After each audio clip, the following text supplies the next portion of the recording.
The storm was a beast clawing through the hills when the knock came. 3 times. No hesitation. No fear. Just fists demanding entry. Alyssa paused at the fireplace, the poker still hot in her hand, breath held tight in her ribs. Rain lashed the windows. Thunder rolled like judgment, and outside stood a silhouette soaked in shadows. Her boots sank into the creaking wood floor as she approached the door. She'd lived alone since her husband died, since the boy was buried, and no one came here without a reason. She lifted the rifle from the hooks above the coat rack and slid the bolt back. Another knock. Slower now. Almost pleading. She opened the door an inch. Mud smeared across dark skin. Eyes wide. Ah! Blood trickling from the temple. A runaway. He didn't speak. He didn't need to. She stared at him long and hard, then stepped aside. The door closed behind them like a vault sealing sin. Rain pounded the roof. The fugitive stood dripping on the entry rug, his chest rising like he'd outrun death itself. Alyssa didn't speak. She pointed to the fire. He moved like a ghost, each step cautious, barefoot, trembling. She fetched a towel from a drawer, placed it on the hearthstone. The silence was thick, only broken by the snap of the logs. He didn't ask her name. She didn't ask his. When she knelt beside him, dabbing blood from his brow, he flinched. Then his eyes met hers, hollow but human. Something in her shifted. Not motherly, not pity. Something deeper. Like recognizing a soul that's already been buried once. Alyssa peeled the shirt from his back and bit the inside of her cheek to keep from gasping. Whip scars. Layers of them. Some fresh, still weeping. Others, old and twisted like tree roots. She set to cleaning them with rags and water, warmed by fire. He winced once but said nothing. He kept his eyes locked on the flames, as though memorizing their rhythm. Outside thunder crashed again, but neither of them looked. In silence, she poured salve on his wounds and wrapped them in linen. She'd done this before. Once, for her husband. Once, for her son. Neither had survived. Outside the window, just past the swaying branches, a pair of eyes watched. A neighbor. A man who drank too much and talked even more. His horse stood tethered in the trees, steaming from the rain. He narrowed his eyes as he saw a shadow pass inside the house. Too tall to be Alyssa. Too dark. His hand twitched toward his saddlebag. He didn't knock. Didn't leave. Just stood under the tree, memorizing the shape of the shadow that didn't belong. In a quiet office lined with books and smoke, Judge Barrett turned a page in a thick file labeled Fugitive Hash 212. His eyes were narrow slits. His fingers traced notes in red ink. Presumed armed, dangerous, last seen near Pine Hollow. He sipped bourbon from crystal. In the lamplight, his face was a map of old cruelty. A photograph sat beside the file. A younger man, handsome, broken-nosed. The judge tapped it once, then slid it into his desk drawer. He opened a second file. This one was older. The cover read, Alyssa Cole. He smiled. By dawn, the storm had limped eastward, but the cellar remained cold. Alyssa pried up the floorboards behind the hearth, revealing a narrow ladder that led into darkness. The fugitive didn't question. He followed. She handed him a lantern, the glass smudged with soot. Dirt walls, low ceiling, shelves lined with jars and rusted tools. It wasn't meant to comfort, only to hide. She pulled the boards back into place above him, sealing the light with a practiced hand. She'd hidden someone here once before. Not a man. Not a fugitive. A boy. Hers. Fevered, dying, delirious with guilt. No law had knocked then. But the judge had. And she had lied for her son. Now the house was quiet again. Too quiet.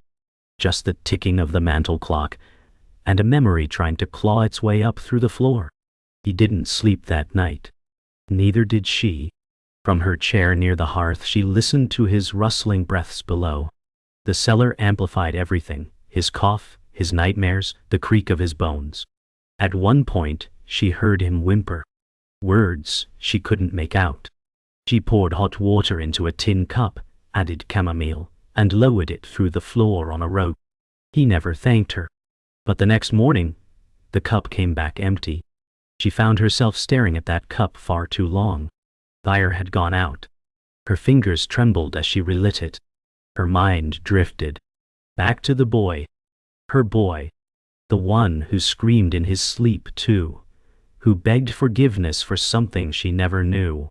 The one whose grave was just 10 paces outside. The wind blew against the window like someone knocking. By mid-morning, Sheriff Danner appeared, a man carved from suspicion and tobacco. He didn't dismount. Just tipped his hat low, eyes sweeping the porch, the windows, the chimney. Alyssa stood at the threshold, apron damp, hands folded over her belly, like a woman with nothing to hide. They exchanged no pleasantries. He said there were reports. Someone seen near her property. Someone dangerous. Her lips tightened like rope under strain. He spat tobacco into the mud and glanced toward the chimney smoke.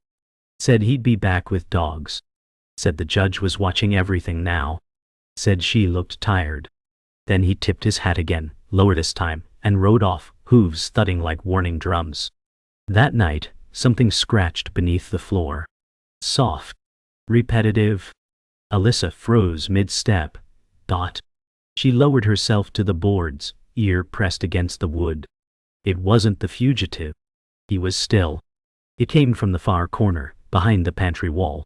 She lit a candle and followed the sound. Mice, maybe? But the cellar had no mice.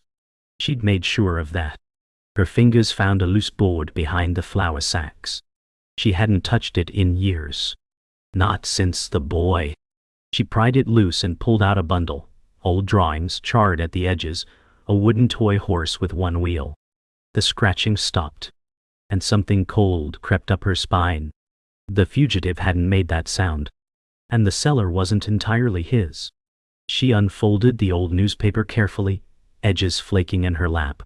The ink had bled, but the headline still read clear. Boy found dead. Widow refuses to speak. Below it, a photo, her porch, the sheriff's boots, a corner of a small covered body. She stared until her eyes burned. Her son had been 13. Trouble followed him like a scent. The judge wanted him locked away. She kept him hidden, instead. He died in that cellar, coughing blood, choking on secrets. They said it was fever. It wasn't. She knew what he'd done. But she never told. She never would.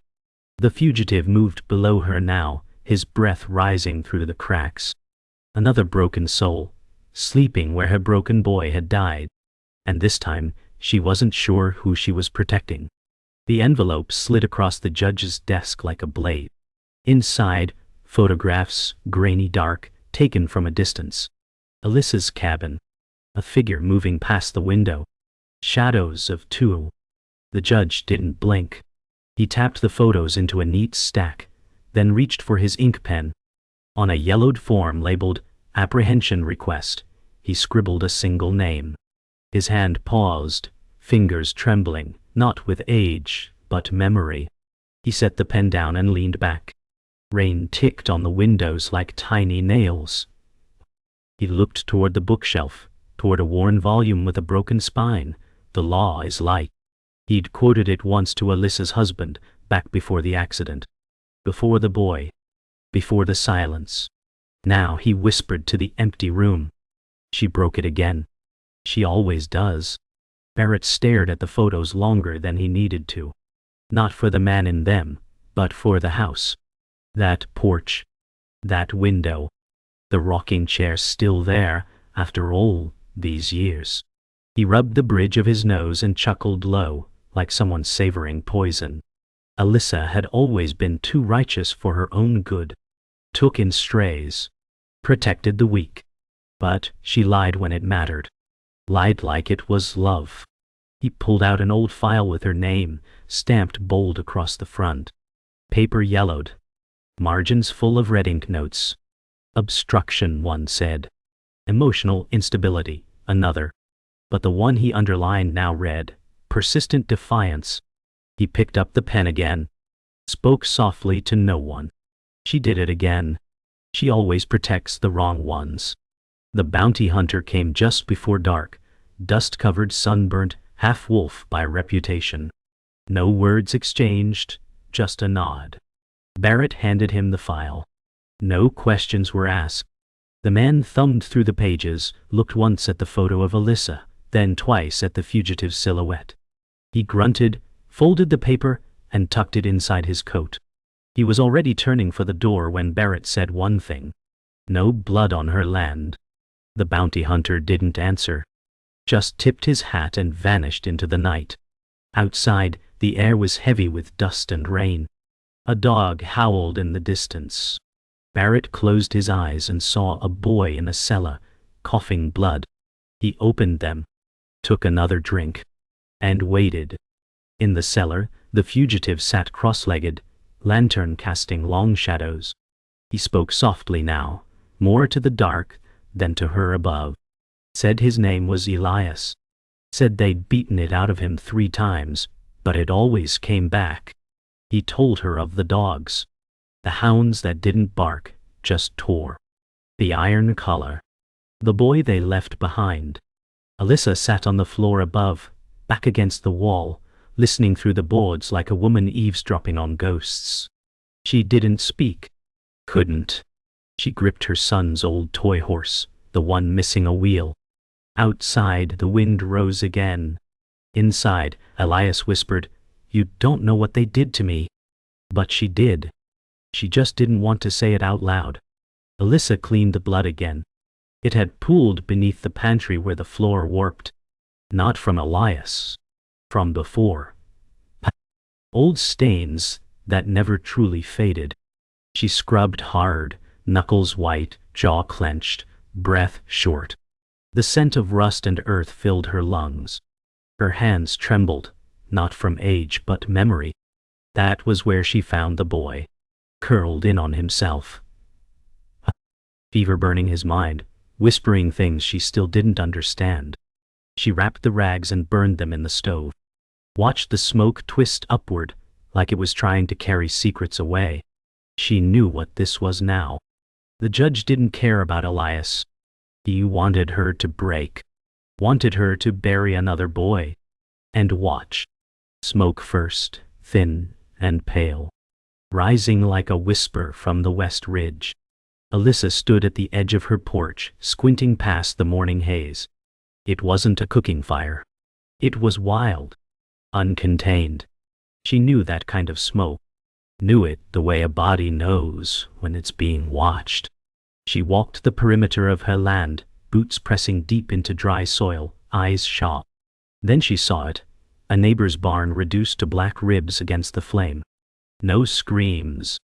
No riders. Just fire swallowing silence. This wasn't a warning. It was a message. Someone was testing how close they could get before she'd break. She turned slowly, the wind blowing smoke into her hair, and whispered to no one. "It's starting." She pulled the rifle from its place above the mantel and set it on the table. Unwrapped the oiled cloth around the cartridges. Loaded each one slow, methodical. Her husband's rifle, untouched for years, but still clean. Still deadly. Elias emerged from the cellar like a man reborn, blinking at the light, body stiff. He didn't speak, but his eyes moved between the weapon and her face. She didn't explain. She didn't need to. She strapped on her boots, pinned her hair back tight, and tied her shawl like a soldier readying for a storm. The sound of the bolt clicking into place echoed like thunder inside the cabin. This wasn't about hiding anymore. This was about surviving. They sat on the porch together, not speaking, just listening. Elias with his arms wrapped around his knees, Alyssa beside him, rifle across her lap. The woods breathed. Crickets sang. And then the quiet sharpened. He leaned closer and said, almost in awe, that he could hear things now. That being hunted teaches you how to listen with your bones. Alyssa didn't answer. She was learning that too. Every bird call that cut short. Every twig that snapped under too much weight. Every silence that meant someone was watching. They weren't just waiting for an attack. They were feeling its approach. And in that stillness they stopped being strangers. The windows came first, nailed shut, one by one.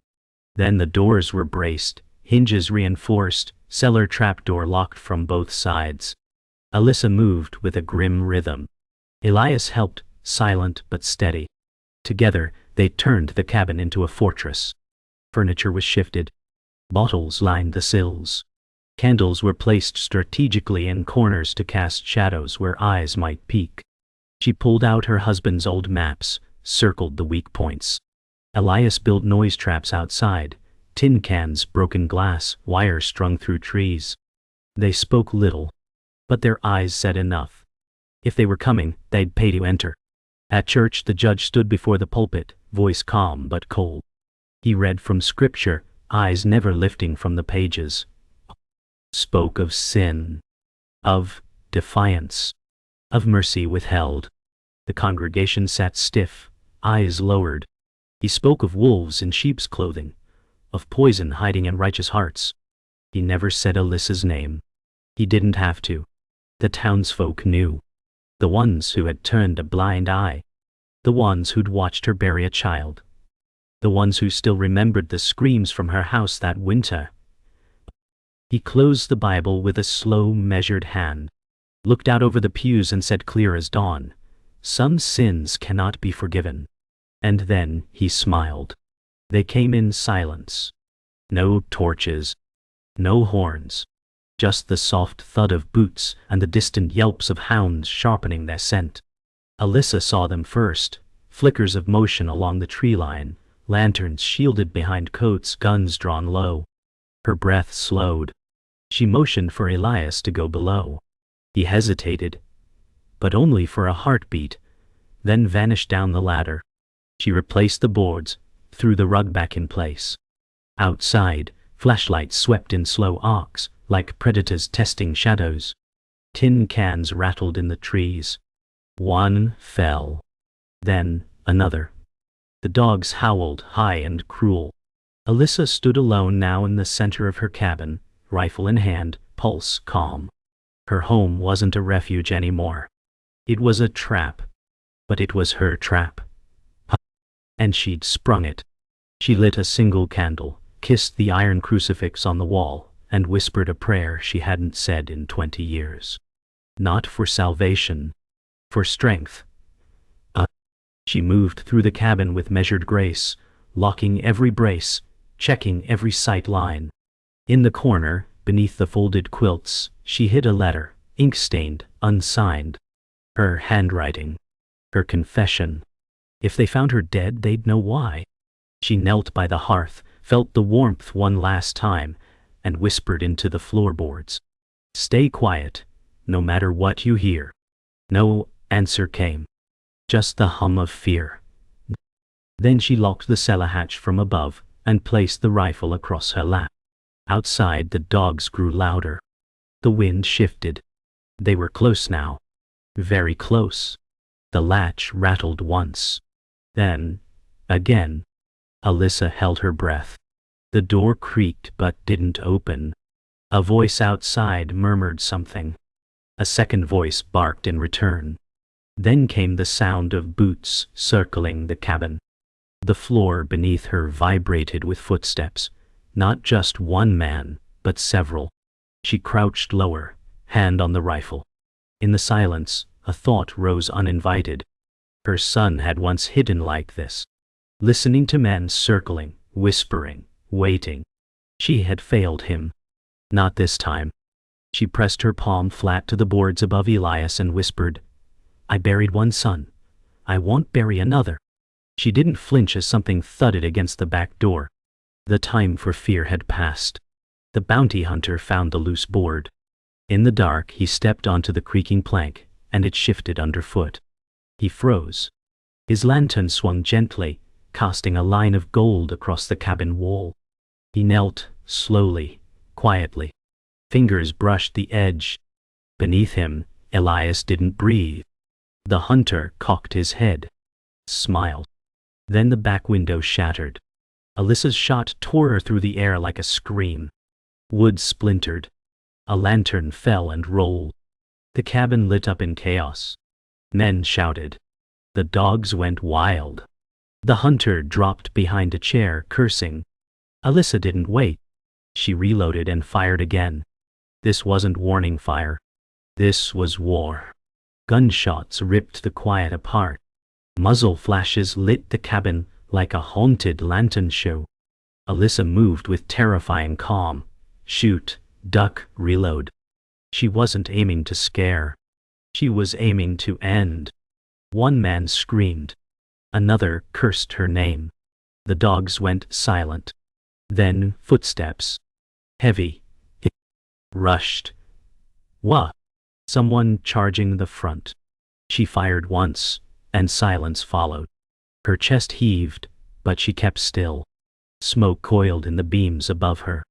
Outside, retreating steps. Then nothing. No voices. No dogs. No fire.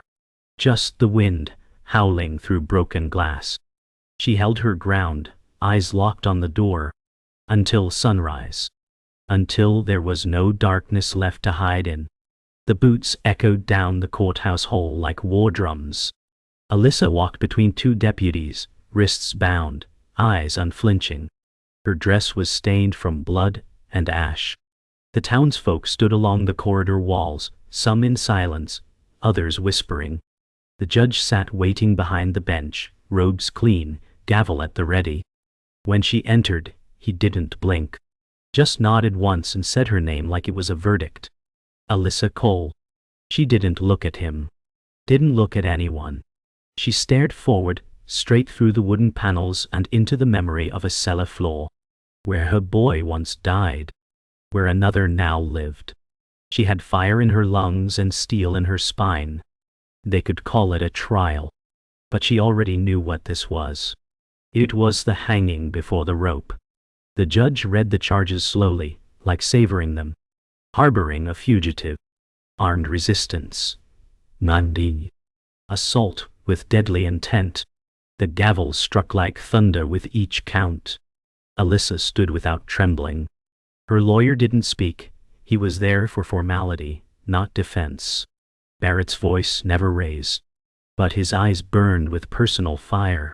He leaned forward, called her reckless. Called her dangerous. Said she'd lied before. She was lying again. But when he said, "You protect criminals," her lips curled slightly. The first expression she'd shown all morning. And for 1 second, just one, Barrett faltered. She didn't answer his accusations. She didn't need to. Her silence screamed louder than the gavel. They asked where the fugitive was. She said nothing. They demanded to know if he'd survived the night. Her mouth didn't move. The prosecutor raised his voice, called her a conspirator, a liar, a murderer. The judge didn't stop him. But Elias was gone. The cellar was empty when they raided the house. No blood. No footprints. Just warm embers and a missing man. Whispers filled the courtroom. Some believed he'd died. Others swore he escaped. The only thing known for sure was that the law hadn't caught him. Barrett hated that most. He turned pages with shaking fingers. Alyssa watched him closely now. For the first time, she looked at him with something other than defiance. She looked at him like she remembered what he was before he wore a robe. A boy rose from the back pew. Small, wiry, maybe 12. No one knew his name. He stepped forward and spoke without permission. "She saved my life," he said. The courtroom froze. The judge told him to sit down. The boy didn't. Said he'd been hiding near her land, hungry, hunted. That she gave him food, and told him to run east before they circled back. His voice shook, but not from fear. From rage. Said they burned his uncle's barn, chased his cousin into the river. Said the judge signed the orders. Said he saw the paper. The courtroom erupted. The gavel slammed over and over. But the sound couldn't drown out truth once spoken. Alyssa closed her eyes. Just once. And smiled. The sheriff entered with an envelope. Quiet. Gaulbilla. No announcement. He handed it directly to the judge. Barrett's fingers hesitated before opening it. Inside was a letter, written by Elias. Signed in ink, pages singed at the edge. It detailed everything. The plantation. The escape. The night he was hunted. But it also contained something else, a copy of a signed warrant. Barrett's signature. Dated 3 days before any crimes occurred. Elias had found it in the judge's own file, hidden and unfiled. The judge's face paled. The courtroom waited. He stood slowly, knocked the gavel once more, then adjourned court with no verdict. He walked out, robe dragging, the letter still in hand. Alyssa didn't move. She didn't need to. He was the one on trial now. The town had changed, but only on the surface. Sheriff Maddox was gone, replaced by a quieter deputy with nervous eyes and a softer voice. Yet the glances Eleanor received at the general store still clung like burrs to her dress. She walked through the streets like a ghost that no one dared confront. Her house, once ransacked, now stood repaired but colder. Josiah was gone north, but his absence echoed louder than his footsteps ever had. Eleanor swept the floorboards he'd once hidden under, her motions slow, deliberate. She paused at the edge of the old tunnel entrance, now sealed. A memory struck, his eyes in the dark, wide and waiting. He had asked, "Do you believe in God?" She had answered only with a nod, too afraid to speak. The wind howled against the windows now, reminding her that justice didn't erase memory. It only carved deeper lines into the soul. A bird landed on the windowsill, then flew off, free. She watched it disappear over the ridge. Josiah's letter came wrapped in oilskin, tucked beneath the collar of a passing rider's coat. No return name, no seal, just her address in scrawled ink. Eleanor sat on her porch steps, reading each word with a hand trembling not from fear, but from something older, hope. He wrote of freedom in the North, of learning to read by lantern light, of teaching children the words that once chained him now, setting others free. He signed it simply, J. Her tears came quiet. No sobs. No heaves. Just salt cutting through weathered cheeks, like the rains that had washed blood from her doorstep months ago. The letter was folded, pressed to her chest. She did not go inside. She just sat, eyes on the horizon. For the first time in months she smiled. It didn't last long, but it came, and that was enough. Weeks passed. The town said less. They still stared, but only when they thought she wasn't looking. Then one morning, a black carriage pulled up, slow wheels crunching gravel like bone. Judge Harlan DeWitt stepped out with a cane, and a look that weighed more than the law he once served. Eleanor met him at the edge of her gate. No embrace. No smile. Just silence between two people who knew the cost of doing right. "I came to say goodbye," the judge said. "I'm retiring. Leaving for the coast." Eleanor nodded. You saw through me from the start." DeWitt's mouth curved slightly, not into a smile, but something softer. "I knew the truth the moment I saw you. You just didn't lie the way the rest of them do." He tipped his hat. "You did good, Eleanor." Then he left, coat flapping in the wind, fading down the road like an old verdict no one dared challenge. She buried the letter beneath the floorboards, beside her husband's journal, words from two men who had fought the world in different ways. The barn was long gone, just ashes in soil, now rich with past and pain. Eleanor walked the line of scorched earth, her boots crunching over blackened stones. No rebuilding. No cleansing. Let it remain burned. Let them all remember. She knelt and touched the dirt, whispering something only the wind heard. A vow. A prayer. Or maybe a curse.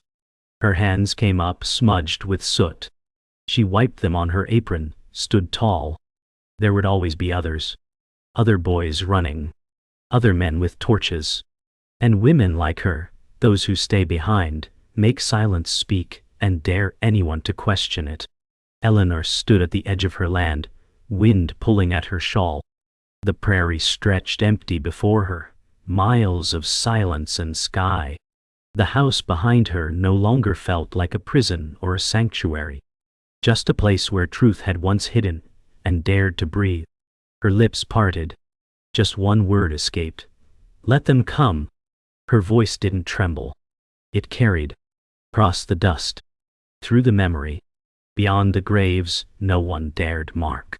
She turned, walked slow toward the house, the wind rising. The camera would pull back now, if there were one, showing her figure shrinking into the vastness. But her presence would linger, like smoke that refuses to clear. Because some stories don't end with justice. They end with warning. And Eleanor Briggs was a warning carved into the West.